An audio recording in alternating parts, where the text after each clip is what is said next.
City Talks with Reuben Abati. Hello out there, good afternoon and welcome to another edition of your number one talk show, City Talks with Reuben Abati, on your number one lifestyle station, City 1051 FM. On this show, we talk about stories of political and human interest that affect us as citizens of Nigeria and as members of a global human community. Today, we'll be discussing COVID-19 national immunization rollout, the arrival of the vaccines, the AstraZeneca vaccines, and the plans for immunization. And to guide us through this, we have a very special guest. It is with great pleasure that we have here with us today Professor Adesegun Fatusi, Vice Chancellor, University of Medical Sciences, Ondo. Professor Adesegun Fatusi is a Nigerian professor of Community Medicine and Public Health. He is currently the Vice Chancellor of the University of Medical Sciences, Ondo. He also presently serves as the Chair of the Ondo State Interministerial Committee on COVID-19. Prior to his current appointment, he was a Director of International Research with the Guttmacher Institute in New York, United States. He has previously served in several leadership positions at the Obafemi Awolowo University, Ile-Ife, Nigeria, including Provost of the College of Health Sciences, Director of the Institute of Public Health, Director Population and Reproductive Health Program, and Head Department of Community Health. He also previously worked as an advisor with the UNFPA's program in Nigeria, 1996 to 2001. He has consulted for several international development organizations over the last 2 decades. He is also the chair of Nigeria's National Technical Working Group on Adolescent Health, the national president of the Society for Adolescent and Young People's Health in Nigeria, vice president, Sub-Saharan Africa, for the International Association for Adolescent Health, and a member of the Lancet Commission on Adolescent Health and Wellbeing. Our guest is a graduate of the Obafemi Awolowo University, Bachelor of Medicine, Bachelor of Surgery degree, and distinction in Community Health. University of Lagos, Master of Public Health, Hebrew University, Adasa, Israel, International Master of Public Health with Summa Cum Laude Honors, and University of Ibadan, PhD, Public Health. He was a past Population Leadership Fellow at the University of Washington, Seattle, and visiting scholar at the Johns Hopkins Bloomberg School of Public Health, United States. He is a fellow of the West African College of Physicians in Community Health. Prof, quite an intimidating profile out there.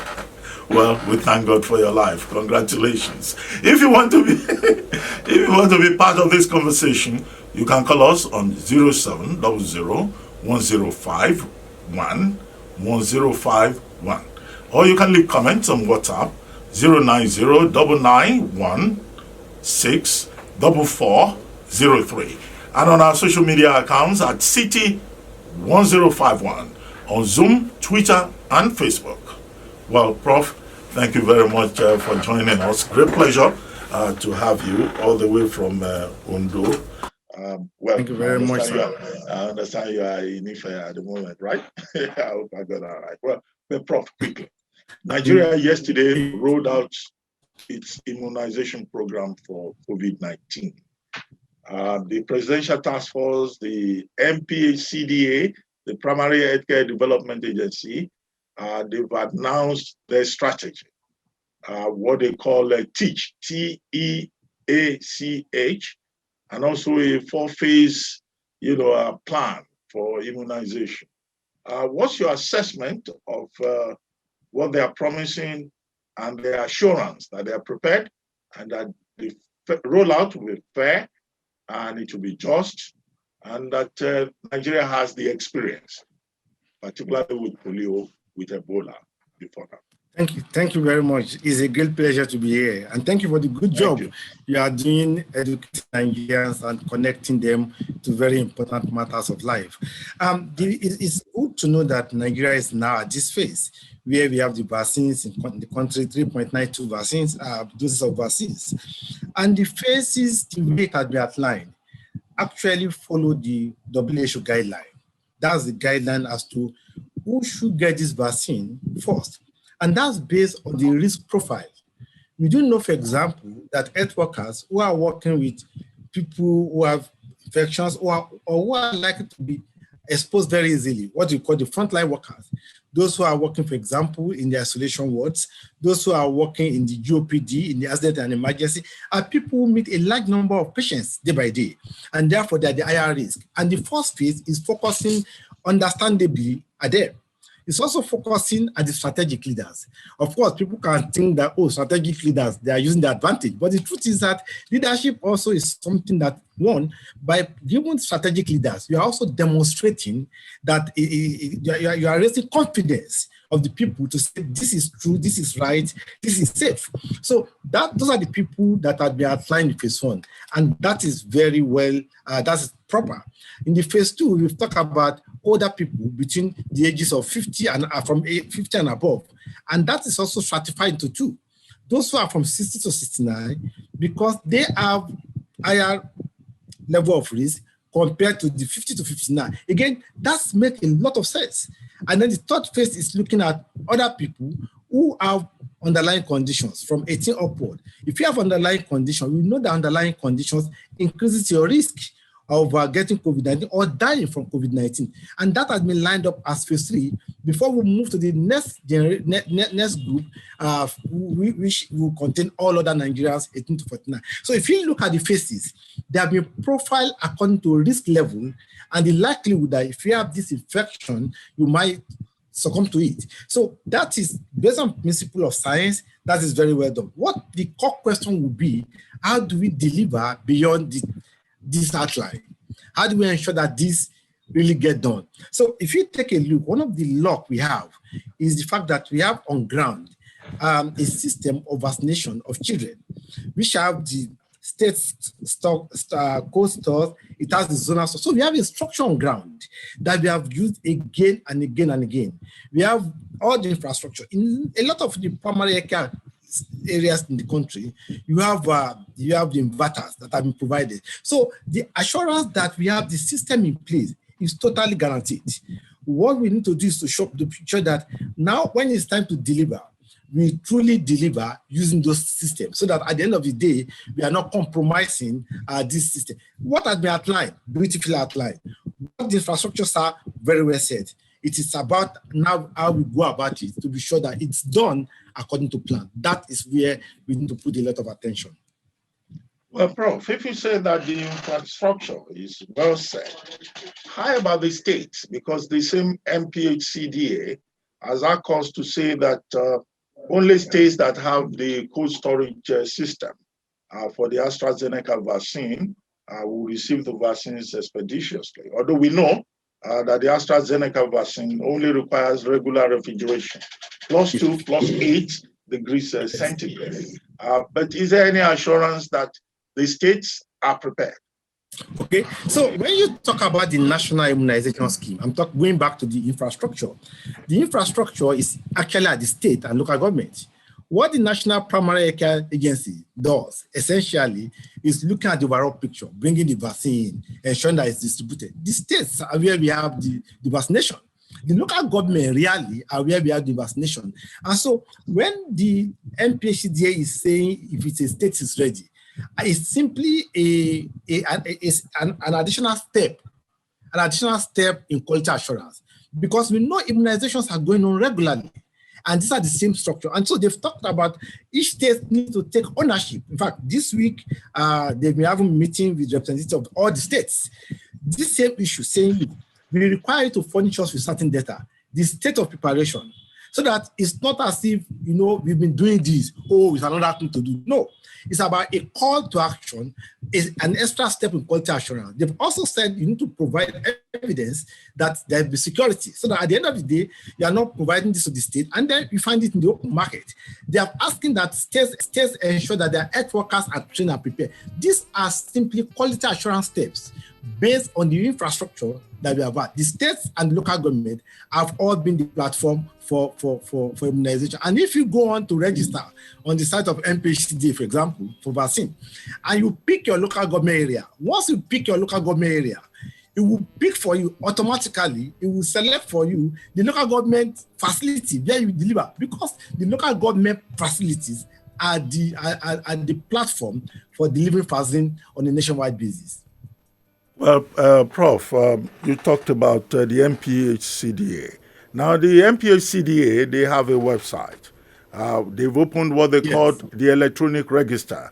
And they've told us that within 24 hours, about 2.3 million persons are registered on that platform. 2.3 million people for an initial supply of 3.9 COVID-19 vaccination doses. Well, where does that leave the people in the rural areas who do not have access to the internet? Now that you say that the real place where immunization takes place is in the states and the local councils. Excellent question. Let me go back to that people who have registered. For me, ordinarily, this registration for the first phase is not really the driver of the issue, of the basis, because we are talking about frontline workers. All states have some kind of database about their health workers. So basically, this registration, to my mind, is not by the first phase, because those ones are defined clearly. In fact, if you go to that site and you try to pick your group, it will ask you, are you a health worker? Are you a doctor working in this facility? Are you a nurse? And things like that. So this registration is primarily, to my mind, not for the first phase. It's about the latter phases, more or less, because that's when you begin to talk about age and you begin to talk about your health condition. So one of the things they've said is that when they get to the phase 2, phase 3, it will also provide mechanism to help those who are in the rural areas who don't have the facility. So at that point in time, we need to be a bit more eclectic than depending on this electronic registration, because it will fail rural area, it will fail people who don't have the wherewithal in terms of the electronic mechanism. So that's where now using the primary care system to mobilize the people, to get them to the centers, and to begin to find people that will support them, becomes extremely important. So this registration is good on the face of it, but really for rural area, for local people who are not able to access the vaccine, we need the primary care structure to socially mobilize the people and then separate them into risk profile and enable us to capture all of them. That is the only way it could work. Well, as you were speaking, Prof, somebody sent in a question for Luke Ademokun. I saw her on the screen. Asking what is the role of primary health care system in the vaccine distribution plan. But I guess you have already answered that question. But the challenge that we face is that, yes, to get to the people at the grassroots level, we need those primary health care centers. But do we really still have them? I mean, you are the community health, public health expert. I've argued elsewhere that the last time we had a strong primary health care system was under Professor Olikoye Ransom Kuti. Are those primary health care centers, are they still in existence? Your opinion is right to a great extent. The best time in our history, in terms of the primary care system, actually was Olikoye era. Nobody would doubt that, perhaps, in the public health arena. However, we have gone through a series of circles in the country. In the last 2, 3, 4 years, there has been, actually from the time of the last minister, Professor Adewale, there has been a bid for the revitalization of the primary care system. A couple of committees were set up. We are still not there, but the process of revitalizing the primary care has continued on a continual basis. It had not become optimal. They are not there yet, but the primary care system exists. And that's what we use to overcome polio. And that is still what we are depending on for most of our activities. Without primary health care, we can't get most Nigerians to get good health care. So the primary care system is here, but it needs to be improved further for us to get optimal results in our context. Well, Prof, you talked about strategic leadership. And today we have had the president and the vice president of Nigeria taking the vaccine. The ceremony is on as we speak right now on television. Now, how important is this? Because we're told the president will take the vaccine, the VP will take, and then in the states, governors and deputy governors would also take the vaccine. Well, how would this help to address the challenge of vaccine hesitancy? Particularly as we know that in Nigeria, many people are promoting conspiracy theories, including pastors, prominent persons who have other ideas. Do you think that the president taking the vaccine, as we have seen today, will make any significant difference to the challenge of vaccine hesitancy? Well, one of the basic challenges in Nigeria is distrust between the government and the governed. It's a basic major issue. It's not just a sector issue. And when it comes to COVID-19, there are two dimensions. One, a lot of people do not even believe that the COVID-19 exists. People have said, oh, the government is using it to siphon money and the rest of it. Now, vaccine has also an additional layer of challenge, the vaccine hesitancy, with the conspiracy theory you spoke about. So the government coming out and government leaders coming out to say, here we are presenting ourselves to be vaccinated, says two things. One, this disease is real, or this infection is real. Number two, vaccines are safe, and you need to take it. So it's a demonstration that is meant to engender public confidence in the whole vaccine approach. And I think it's extremely very important. I do hope that Nigerians will pay attention to it. I won't be surprised when I wake up tomorrow and social media, some people will say, oh, it is water they got. They didn't get the vaccine. I won't be surprised. But I think it's a very, very important step. And I do hope that the governors will follow that up. And possibly local government officials at their level should also do the same, so that this goes down through the entire level of governance, demonstrating confidence and trying to engender the confidence of the public in this whole enterprise. Well, Prof, another challenge that we have faced, which is international. In December, Interpol, the International Police Organization, alerted everyone to the fact that there will be a fake COVID vaccine scam round that the entire world is likely to face. And this week, we were told that in South Africa and also in China, persons have been arrested providing fake vaccines. Now, how would Nigeria deal with that challenge? Our people, they are talent for commerce and for, entrepreneurship in all directions, both good and bad. Yeah. So what should Nigeria watch out for? Okay. Thank you very much. That's why the approach we are using now is what we should continue. And that's what I mean by this is approaching this nationally. If you have allowed states to go and be buying on their own, I know that one or two states have said they want to buy. This is nice. But once you don't coordinate this mechanism, you don't know where people are going to buy from, then you will buy water in the name of vaccine. Because, hey, everybody wants to be vaccinated. The number it's about economics. The demand is much higher than the supply. So you will find this naturally. And that's why I think that even when states want to buy, let's pull this together under a national mechanism. Let the national mechanism, the WHO assistance and the rest of it, be the one to buy. Once we don't do that, once we allow states, once we allow private individuals, we will end up buying fake, and we'll find many fake in the market. That's one side. The second side is this. Even the original we have now, the original, we know where they come from. If you don't protect them, if you don't police them, we will find them leaking to the market.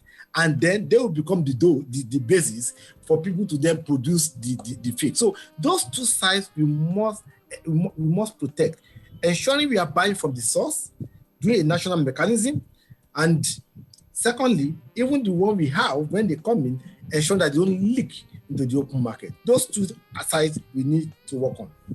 Well, Prof, please stay with us. Let's take this commercial break. After the commercial break, the conversation will continue. Please stay with us.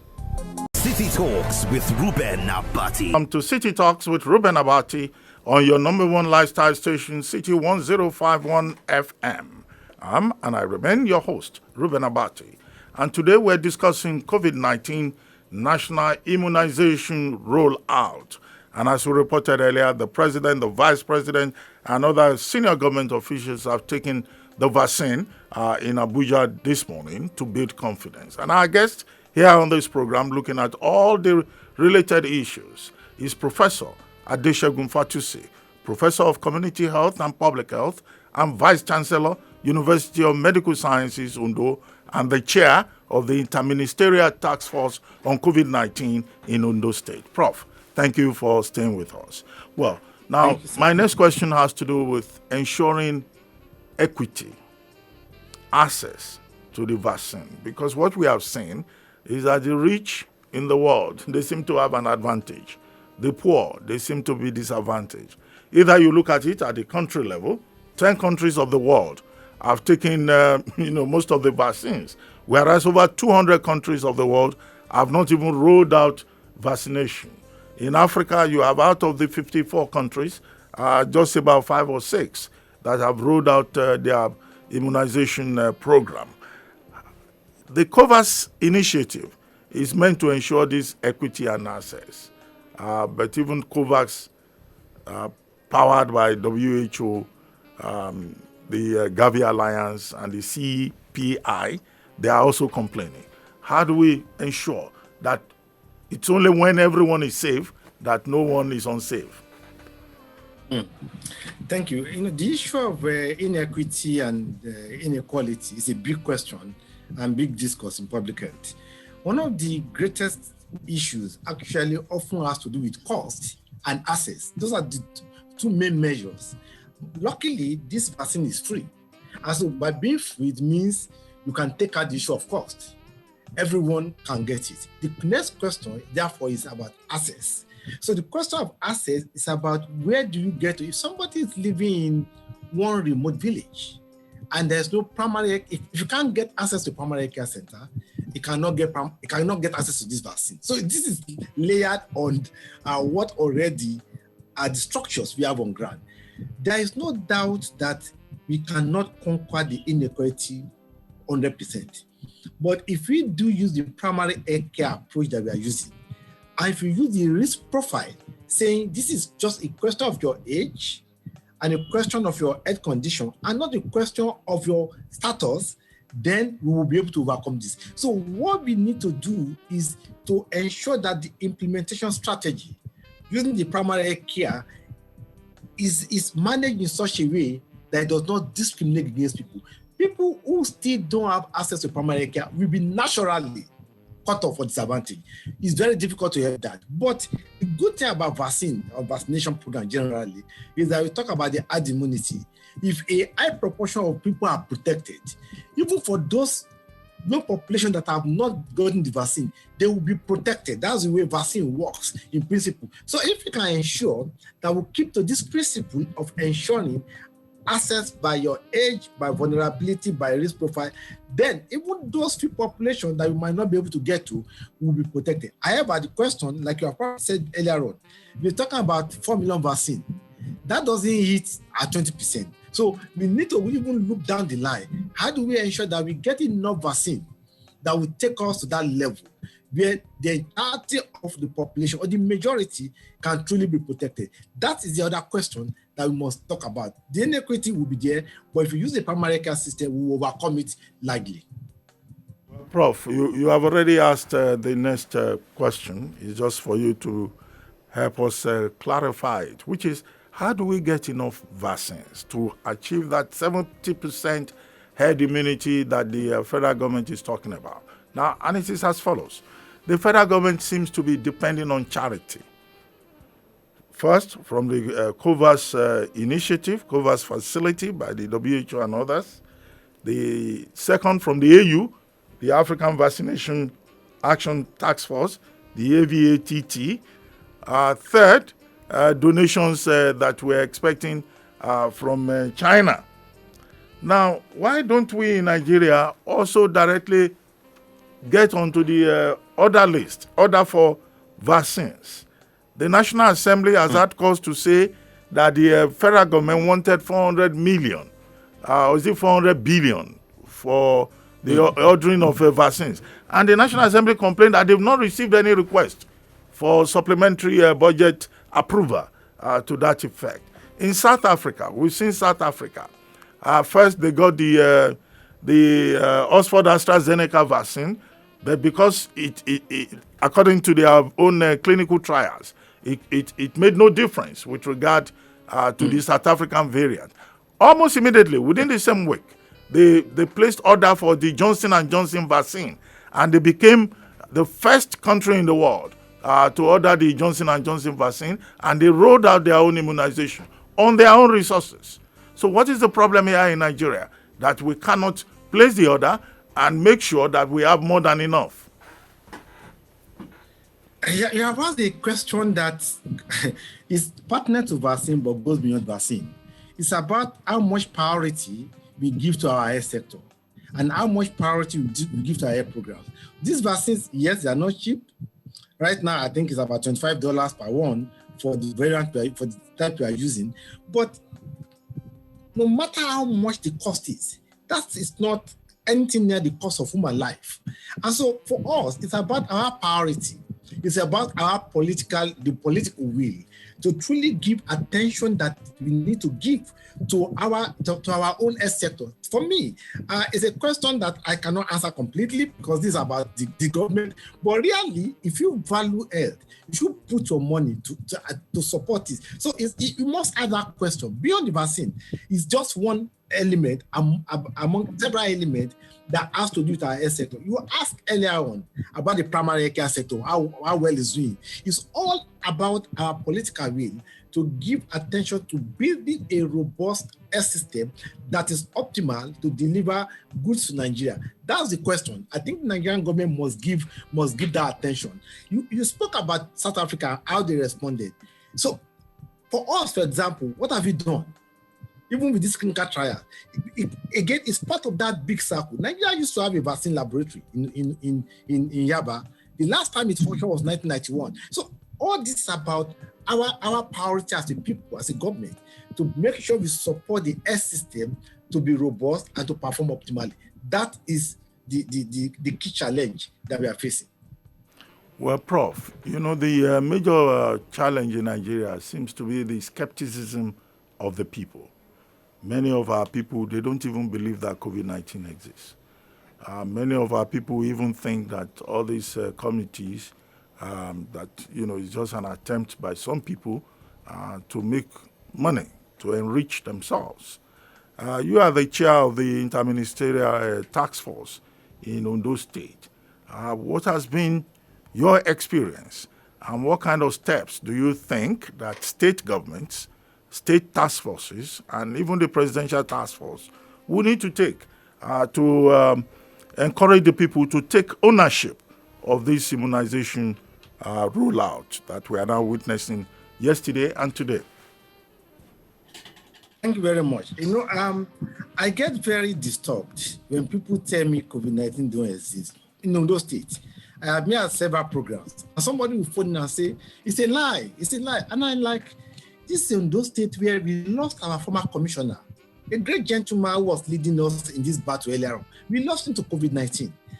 And so it surprises me that even in a state like that, people will still come out and say, oh, it's all jokes, it's all lies, you are funny money.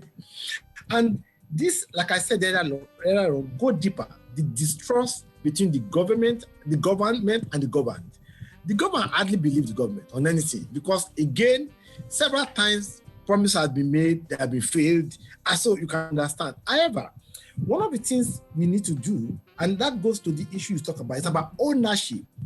This ownership cannot happen at the upper level. We need to get to the grassroots. So what we are doing in those states, for example, is to involve the local structure. So you are talking about the pastors, the Islamic leaders. I'm sure you know that people believe their pastor more than they believe the government. And you've seen many of the pastors telling us it doesn't exist. God can protect you.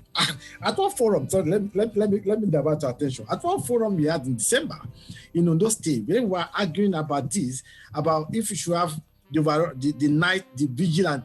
Somebody said to me, one pastor said to me, that in Egypt, when pandemic broke out, God protected his people. And I said to him, if you go back to that scripture, what God said is stay at home. He said stay at home. The lamp on your lintel.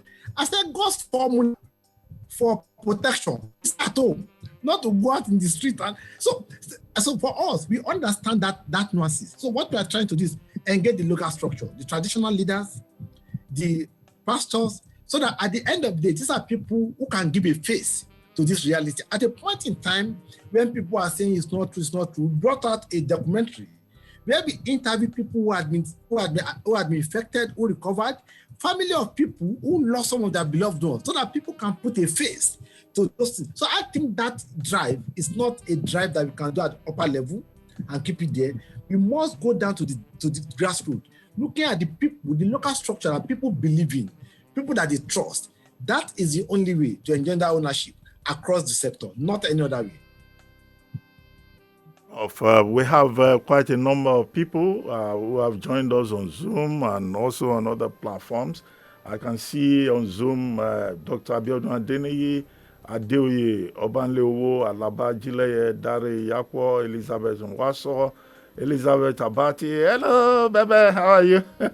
Foluke Ademokun, General Shino Gumbi Ilori, Professor Kemi Rotimi, Lanre Abati, and others.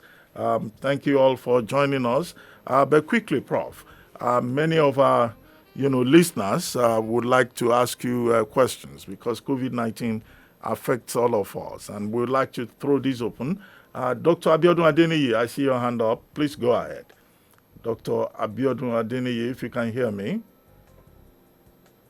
Hello? Hello, Dr. Adeniyi. Yeah, I can see him on the screen. Can the engineer please unmute him? Okay, we'll come back to you, Dr. Adeniyi. But meanwhile, if you can call us on zeros. You are there? I'm here. Okay, please go ahead. Yes, please go ahead. Yes, please. Yeah. Thank you very much. I've had Prof and yourself referred to those who are still hesitating, who are still denying the fact of a vaccine, the fact of COVID-19 and the potency of the vaccine, sort of. For me, it implicates some disrespect for the dead and a surprising denial of reality, beyond the ordinary inclination, to be free, in terms of your opinion, in terms of freedom of speech and all of that, And I want to ask Prof, as a professional, an accomplished one for that matter, if he thinks that there can be a way these sort of people can be helped, so that they can get out of these deep-seated belief, deep-seated denial, that is continuing, and considering the fact that there are leaders, who are in positions to influence others. Is there a way they can be helped from the medical perspective so that they can be in sync with the rest of the population, sir? Thank you, Doc. Should I take that on right away?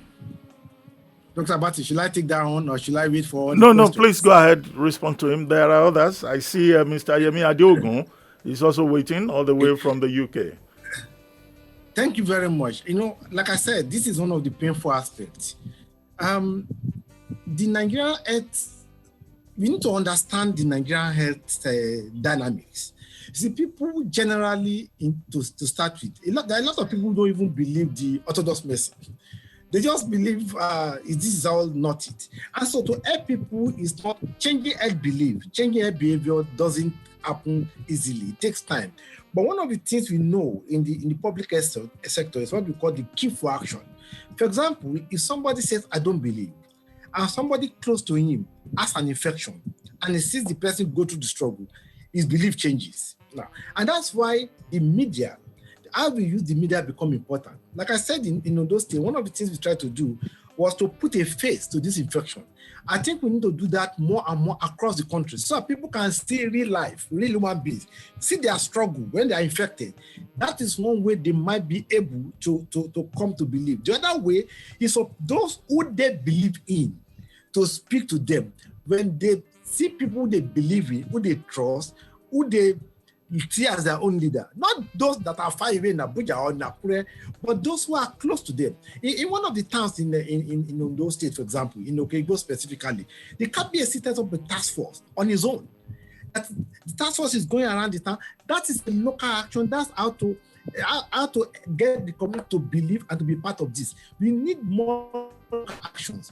We need those they believe in, acquire the voice, and those are the local leaders, the religious leaders, the people at that level. Those are the people we need, and we need to build that relationship with them to be able to speak and build their capacity to be able to disseminate this information. That's one area we must work on more and more. Well, I mentioned earlier that Yemi Adesegun from the UK is also with us on Zoom. He's asking Prof that, are you really sure that we can use the primary healthcare system to get to our local people in this rollout, considering the status of those primary healthcare centers? So what we must do is, yes, the system is not optimal, but we must continue to strengthen it, because ultimately, that is the system you will continue to need all over time. That's why for me, I think we should use it despite its weaknesses, and in that process, strengthen it rather than looking for a parallel structure that will not be sustainable. That has been some of the things we did in the past that caused our system to fail. We must continue to use it, strengthen this primary care system, and to strengthen it by and by. Well, we'll take calls from listeners out there. If you want to join this conversation, the line to call is 0700-105-1051. Hello? Yeah, good afternoon, Dr. Reuben Abati. Yeah. This is General Shino has his hand up, I think. Yeah, I want to ask a question to our professor. Number one, Dr. Mamuru, the Minister for State for Health, said that even if you take the vaccine, that it is not lasting, that coronavirus will not attack you again or hold you again. So what is, how do we reconcile this? And that is why many people, some people are saying there's no need for them to take it, because if you tell me now if I take a vaccine, I remember in those days when you take a vaccine, it is all right. You won't even get any contact with such a disease again. That is number one. Number two, let's look at the Kogi issue. The governor came out just this week and was telling us that the Kogi is free from coronavirus. And coronavirus has been with us for a very long time.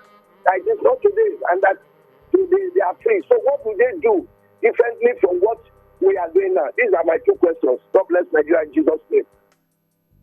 Hello, Prof. I hope you heard him. I am not sure I had this being very clearly. General, it's good to see you, sir.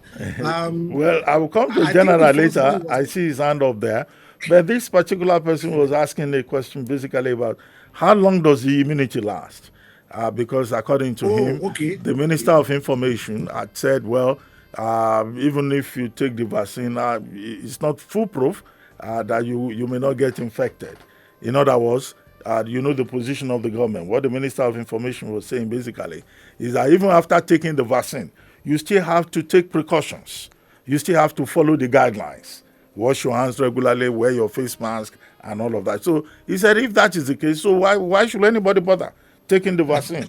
And then he raised the question of the denial by the governor of Kogi State with regard to COVID-19.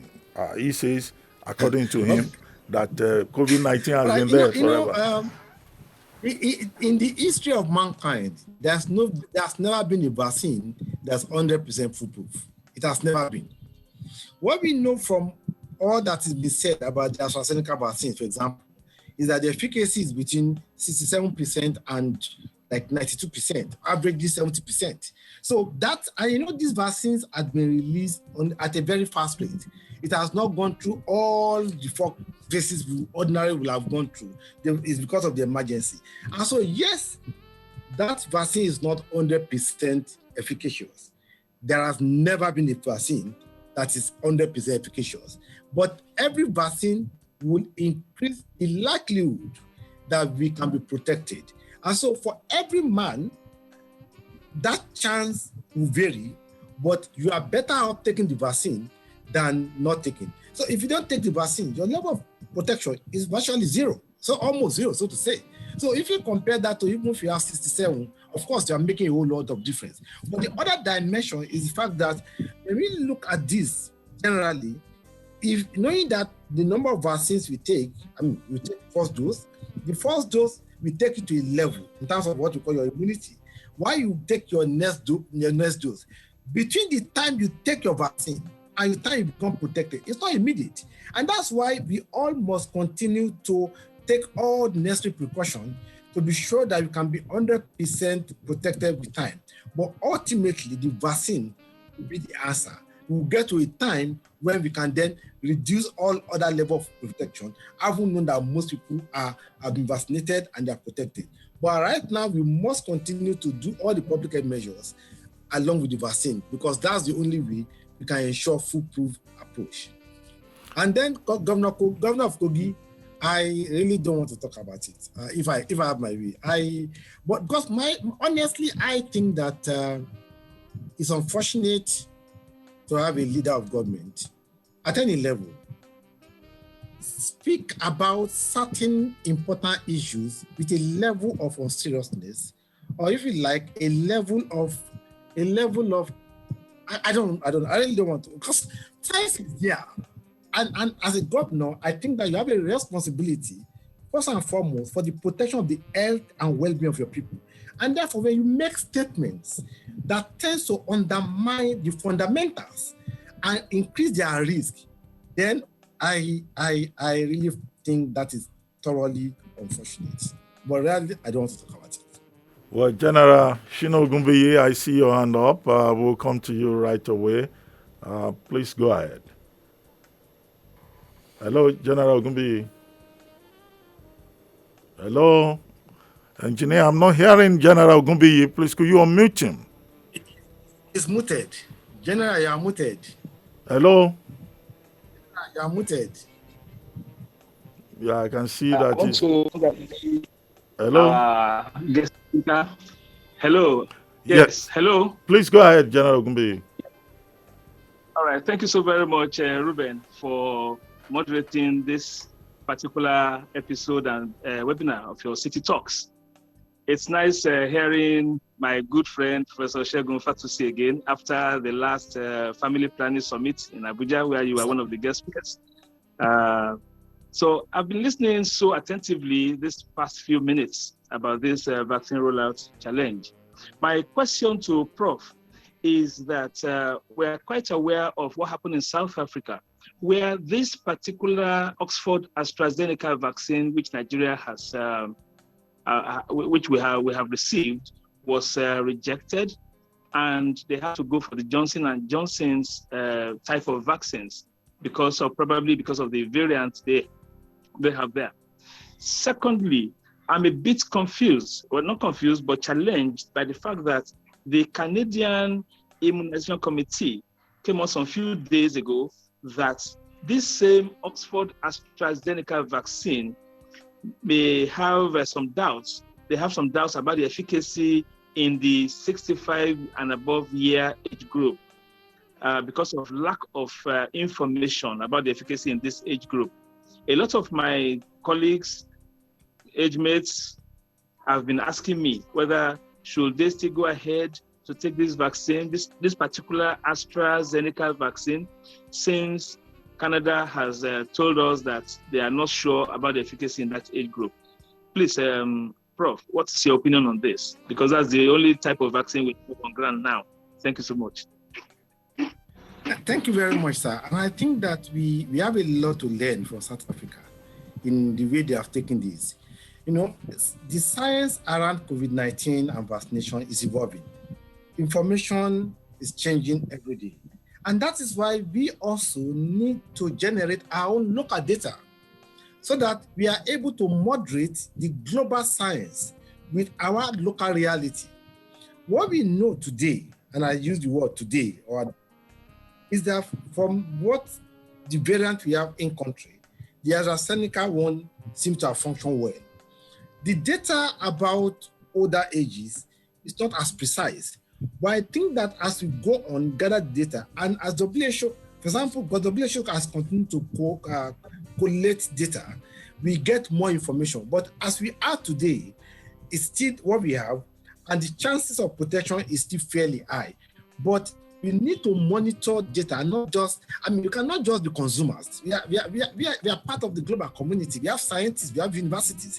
We must continue to monitor what's happening in our environment so that we can then take decisions to say, look, this had happened, this is good there, is being here, but from our local experience, this is not what we use. So I think that this 4 million or 3.92 doses we are having should be an opportunity of just not vaccinating, but also an opportunity to get data around the immunological response of the population, because we are looking at the frontline workers, and the frontline workers by their nature will vary in age and air condition. That gives us an amazing opportunity for science to then monitor our own situation so that before you get the next vaccine, you can use your data to moderate what your next action will be. That's the great lesson that we must learn, and what we must do, not just take vaccine and immunize people. No, we must let science go hand in hand with this whole process. Well, thank you very much, Prof. We have Mr. Juku who has sent a question through WhatsApp. He says, please, I tried to register for the COVID-19 vaccination, but was told that my age is not entitled. Please, is someone about 55 years not eligible? I would like to know the age range of persons who are qualified. Signed, Mr. Ujuku. Prof, I thought that the MPHCDA said persons between 18 and the age of 64 are qualified. I will encourage Mr. Ujuku to go back and try again. And this is what I mean. I have been on the site. I have registered, for example. And at the site, it will ask you a question. It will say, do you know your age? Do you know your birth date? Or is it approximate? If you say you know your birth date, it will give you a chart where it will ask you to enter your date of birth. And once you enter your date of birth, it will automatically calculate it and give you the answer. So if Mr. Juku had made a mistake in entering the data and he had been returned less than 18 or less than, it would be denied. So I think he should go back. He should look at what he entered. He may have made a mistake. When I did it, it was seamless. That's what I think had happened. At 55, he is surely qualified. He shouldn't be bothered. He should just try it again. Prof, we have 2 questions from a gentleman, Adeboyega Adedeji, on Twitter, tweeting from room M4. He says, Prof, I would like to know, was it necessary for the nation to throw a party in welcoming COVID-19 vaccine to Nigeria? Does that make sense? 2, he asks, what if what we saw on TV being given to the president and vice president of Shibaju wasn't a COVID-19 vaccine, but a multivitamin shot? How will people be able to determine the difference? I'm sorry, I cannot but laugh. You remember, Dr. Abati, I said earlier on that I won't be surprised if tomorrow I wake up and I see a social media posting that what the president was given was water and not, this is all about the crisis of confidence. How else could we be sure? These were part of the vaccines that were brought in. Part of it was given to NAFDAC to go and analyze. And then they took part of that. I don't know how else. But to just encourage Nigerians, please, let's believe. Let's believe the government. Let's be the best of intention. I know we have been disappointed again and again, but we must come to a point where we must believe so that we can all work together with government. So, Mr. Juku, I want to encourage you. Let's believe the government that this is not water, this is not multivitamin, this is part of the COVID-19 vaccine. Was it good to throw a party? I don't know if what happened was a party. I wasn't too sure. But however, I think that the important thing is the fact that we are trying to communicate to the population to say, these are the right. It could have been arranged differently, but there's a point that's in trying to let the nation know, using the forum available to say, look, we now have vaccine. Of course, if you don't know, you cannot begin to register. Even if they ask you to register, you ask yourself, register for what? Vaccine that doesn't exist. So for the vaccine arriving and signaling it, welcoming that is a good thing. Could it have been done differently? Yes, most likely. But I think that's important to use that opportunity to let the nation know that at last the vaccine is not here. Not water, not multivitamin, but the vaccine had arrived. And they are giving it to NAFDAC to go and test.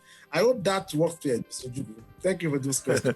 Well, Prof, thank you very much. Well, we'll just plead with you to stay on. We'll take this message again from our sponsors, MTN Nigeria. Stay with us. City Talks with Reuben Abati. Welcome back from that commercial break. And for those of you who are just joining us, welcome to City Talks with Reuben Abati. We still have our guest, Professor Adesegun Fatusi, Vice Chancellor, University of Medical Sciences, Ondo, Professor of Community and Public Health. We just take one call, and I see there's one caller out there. And after that, hello? Hello, good afternoon, Dr. Abati. Good afternoon, sir. Good afternoon. Yes, your name, your location, and please be brief. Yeah, thank you. This is Reuben from Maui, Ogun State. Quickly, actually, you asked about charity, covers, whatever, and I think I want to go further than that. Number one, Nigeria is the fifth largest producer of oil in the world. So by every standard, it should be a rich nation with over 200 million population. Yes, we are still categorized as low income and poor countries. That for me is an embarrassment enough. Again, it now came and will not through a party to celebrate that. In a country where we have people like the Professor Fatusi there and many more professors in that area. For instance, in America, they have Anthony Fauci and this other man in South Africa, alongside with whom he won award last year. Why have we not even recognized our own professors, our own scientists here? Because I don't see any reason why we have to be depending on covers, whatever, from everywhere, because Nigeria is big enough, we have enough of intelligent people who can handle this. Now, another sad thing is this. This covers that is coming from India, not UK directly. That should have been done here in Nigeria. That is my worry. When are we going to get it right? That's one. Number two, just about a week or two now, we had NAFDAC approve a particular traditional cure or medicine for this same cover, supported by all new officers. I want you to comment on that. Can't we have an alternative therapy to this or alternative solution? Good afternoon, sir. Well, Prof, I'm sure you heard him. Thank you very much. This goes back to the issue I've said. It's about our priority as a nation. Like I did mention briefly earlier on, this nation was producing vaccines. Between 1947 and 1991, we produced vaccines. We even exported vaccines to other countries. We produced rabies vaccine. We produced yellow fever vaccine as a country. And then we let the infrastructure to just decay. So the problem is that as a country, we have not been serious about science, about education, about health sector. These issues take continuous investment and strong political will. That's why we are where we are. If we had been investing in our infrastructure, it's not the scientists. The scientists are available everywhere. Professor Api and his team in SCG, the African Center of Excellence in Genomic Infectious Disease in India, for example, did a lot of work identifying various variants. They also brought up an agent for immunization. But they couldn't go further because there's no fund. So, except our government and our people, and I'm not just talking about government, even the rich Nigerians are not different. Nigerians would rather property than support education. Rather than support serious ventures, we support all kinds of funny things. So, for us, we are reaping what we have sown. Or we are trying to, in trying to say, why have we not produced vaccine? We are trying to reap where we have not sown. We have not sown to science. We have not sown to infrastructure development. The federal government would rather go and start another university than invest in the university as to bring it. So it's a whole lot of issues that are very troubling when you think about our nation and the way we look at science and education, that needs to change. That needs to change. That's one. Now, when it comes to the issue of China, I mean India is not better than us, but India has technology. It has, and that's why many people have been going to India for, not because they are better by any means, but they have the technology that have been invested in over the years, and it is cheaper. Talk about the human resources. It's cheaper to produce in China, in India than to produce in UK. And that's most things in the world come from, even in America, they come from China, they come from India, because of that low cost of human resources. And that way, if you had technology, we would just have played this big global thing. We will be a center where we can produce for any of those areas and be exporting to other countries. But again, we have not been a serious nation when it comes to investing in infrastructural development, in science and the sector. Now, the local traditional thing, there is no doubt that there are potentials in our local remedies, and I'm talking about the herbs and co. However, we cannot adopt what has not been tried and proven. The local traditional remedies have not been tried and proven. Because, for example, if you talk about the vaccines you are talking about, we're talking about the clinical trials. There are steps they've gone through. How do I just trust something somebody brought and say it's working? Where is the evidence? I'm not saying they are not working, but I have not seen the evidence. I cannot comment on the evidence I have not seen. I cannot tell people to adopt what I have not seen the evidence. So I think, again, this is an area where our university and our government must invest.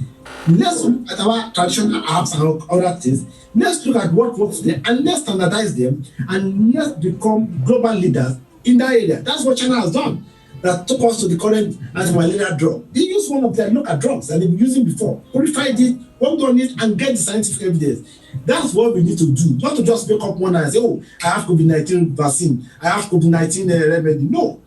Let's back this up with scientific steps. That's the way to win global recognition and win the recognition and honor of the scientific communities. Thank you. Well, Prof, at this point, I would like to thank you very much for joining us, for taking time out to discuss all of these issues and many more with us. We just hope that Nigeria will get it right and that the COVID-19 immunization rollout would eventually be successful and that even existent Nigerians will have cause to realize that no one is safe until everyone is safe. And I also want to thank all our listeners and those who called or reached out to us on Zoom, Twitter, and Facebook. Remember, the conversation does not end here.